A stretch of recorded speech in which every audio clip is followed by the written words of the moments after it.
All right, sports fans, how's everybody out there doing?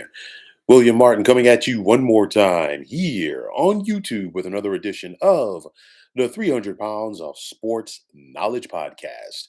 Now, we're about a month away from the 2023 NFL Draft, but one of the hot topics around the league remains to be the status of Baltimore Ravens Pro Bowl quarterback Lamar Jackson. For more than 2 years now, the Ravens and Jackson have failed to agree on a long term extension, which led to Jackson getting slapped with the franchise tag earlier this offseason. As of right now, Jackson has yet to sign his tag with Baltimore, while the Ravens have also given him the green light to seek a trade partner. And of course, recently, Jackson, let it be known, obviously, that he does want to be traded. And what we have at the end of the day is a disgruntled quarterback who is still seeking the payday that he feels that he deserves. I've said this before in talking about Lamar Jackson.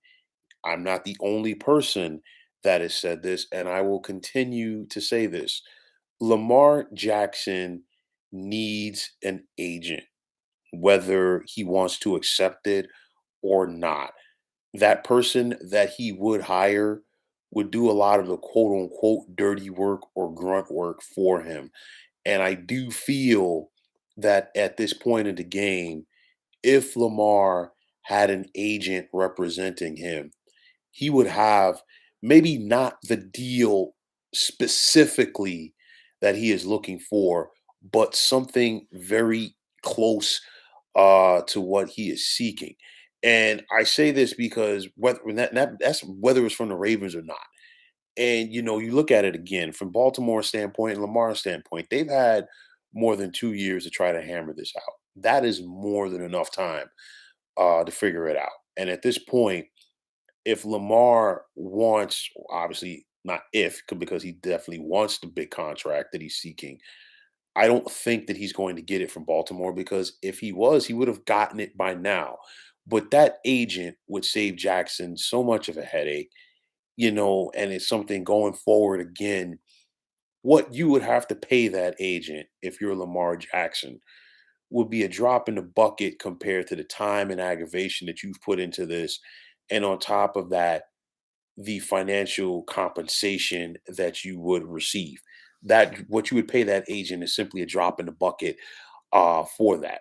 There are the reports, and I've talked about this before, as far as Jackson seeking a contract similar to what Deshaun Watson got last year from the Cleveland Browns. That was a game changer in itself. But the difference was, unlike right now with Lamar Jackson, you had multiple teams lining up for the services of Deshaun Watson. And of course, whenever that is the case, it comes down to which team is the most desperate to bring you into their fold. Right now, you don't have a team out there that is desperate to bring Lamar Jackson into their fold. And, of course, there's going to be the questions as far as whether or not there is collusion around the NFL from teams to not sign Lamar Jackson.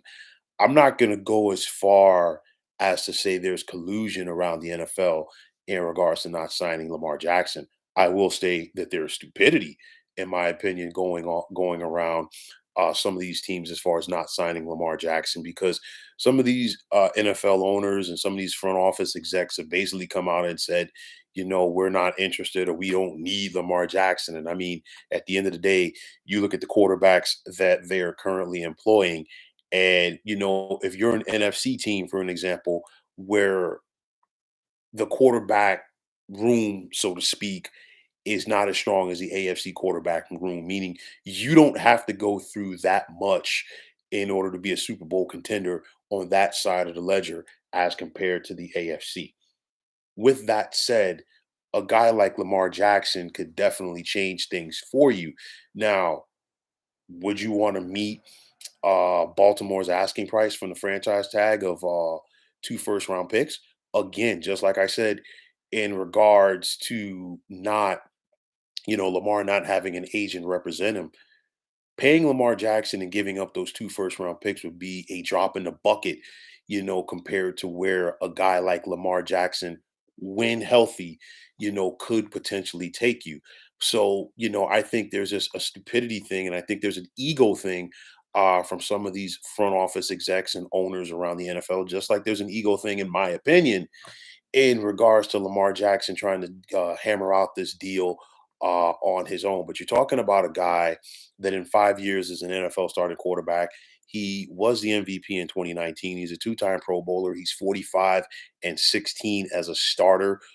Again, but like I said, the things that you don't do well are going to be used against you in a time like this when it comes to negotiating. And this is where an agent would definitely come in and help things for him.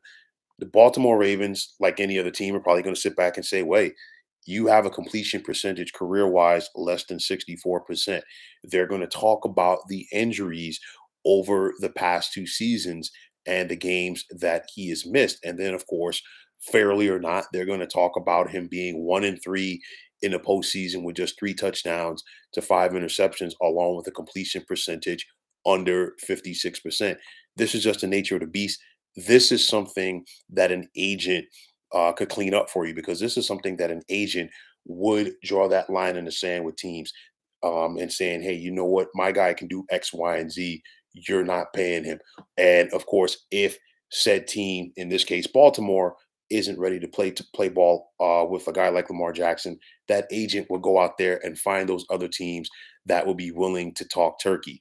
So it's one of those where, again, there's blame to go around, for a lot of different parties in this, as far as why this deal has not gotten done. Of course, Eric DeCosta, the Ravens general manager, and John Harbaugh, the Ravens head coach, they're going to say all of the quote unquote politically correct things.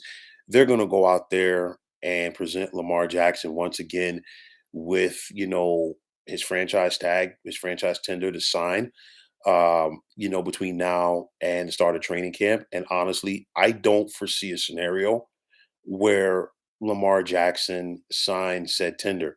Could there be a possibility that we see Lamar Jackson sit out the entire 23 season? Possibly. Would it help the situation for him? Absolutely not. But it's a scenario where, you know what, it could happen.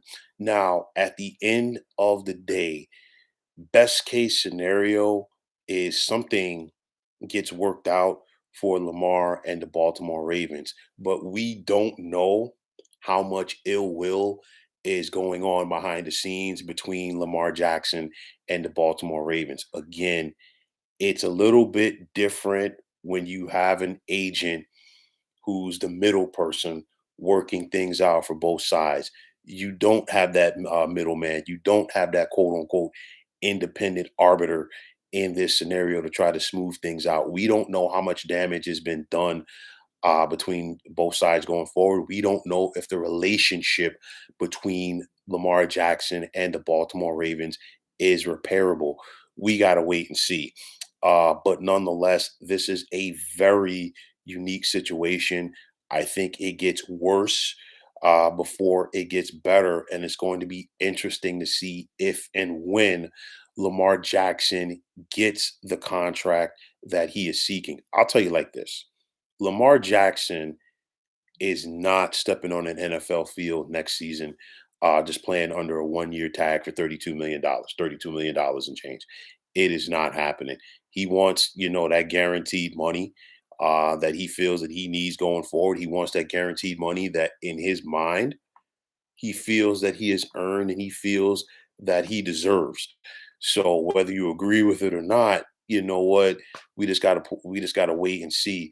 But at the end of the day, the Baltimore Ravens are probably sitting back, and I'm just hypothetically speaking, like, you know what, no big thing, and we're gonna do what we feel is best for our organization. And of course, Lamar Jackson is going to counter and say, hey, you know what? I have to do what is in the best interest of Lamar Jackson, and he has every single right to feel like that. So at the end of the day, I do not, excuse me, feel that Lamar is going to get the payday that he is seeking from the Baltimore Ravens. It is going to take another team at the 11th hour to make that happen. Would sitting out help again? I'm not sure. I doubt it rather for this upcoming season, but at the same time, maybe things change from the other teams or some of the other teams around the league this time next year as far as how things play out for the at the quarterback position for different teams. But nonetheless, Lamar is seeking that payday. And like I said before, and I will continue to say it, he's not getting it from Baltimore. If the Ravens were going to give Lamar Jackson what he wanted, he would have had it by now. 25 months is more than enough time to work out a deal. Some marriages nowadays don't even last 25 months. The Ravens and Jackson have had this time to work out a long term deal going forward, and they still can't get it done. So let's just see how this saga continues to play out between Lamar, the Baltimore Ravens, and the comparable contract that he is seeking. So, folks, that is going to wrap it up. And as always, I want to take this time out to thank you for tuning in 2 to 300 pounds of sports knowledge podcast here on YouTube. I want to take this time out to thank all of you fine folks out there for tuning in. And if you have not already, please feel free to subscribe to this channel. Now, if you're on Twitter, please feel free to follow me at 300 pounds of sports. And like I always say, if you follow me, it will be my pleasure to follow you right back. There's also the sports discussion group on Facebook at the Sports Depot 365. Now you can check it out.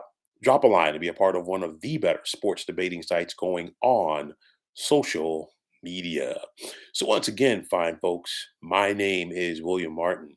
I am signing off, and I'm saying take care and have yourselves a wonderful day.